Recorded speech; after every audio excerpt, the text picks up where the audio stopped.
She weighed 1 pound, 4 ounces, so she was really teeny tiny. And to sit in this hospital room together and talk about what would we do if she didn't make it was just, it's a situation that you just don't want to see anybody go into.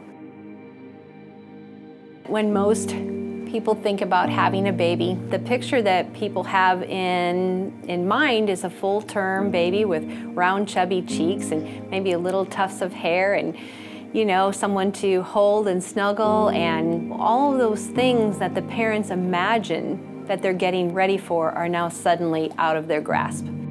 These are babies who are fighting for their life. The experience in the NICU is really strange. That's the only way I can put it. Chad and I are here, you know, with Lucy. We're in the most challenging time of our entire lives. We're with this little baby who's got like a 50-50 chance of survival. There's very little privacy and there's so much noise. I mean, I'll never forget that. The monitors going off, not just for your baby, but for other babies. And you're seeing life and death kind of play out before your eyes all the time. You know, it's like this big communal emergency situation.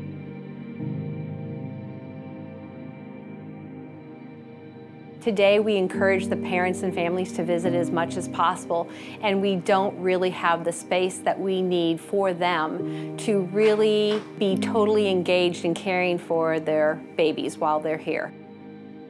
There is no stress like having a sick child. I did my training at an institution that transitioned to an all-private room neonatal intensive care unit while I was in fellowship. So I have gotten to experience firsthand the improvement in the infant outcomes as well as improvement in the family outcomes.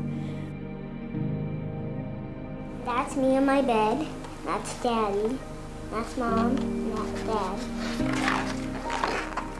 We got amazing care at HSHS St. John's Neonatal Intensive Care Unit, and we attribute Lucy's, not only her survival, but her thriving to that. And that's why, you know, for Chad and me, we're not just alums of the NICU, but we're donors, we're supporters also. It's important that we have a neonatal intensive care unit that has success rates that exceed those of the nation, you know? And that's true, but it requires support. We have to fund that mission to make that happen.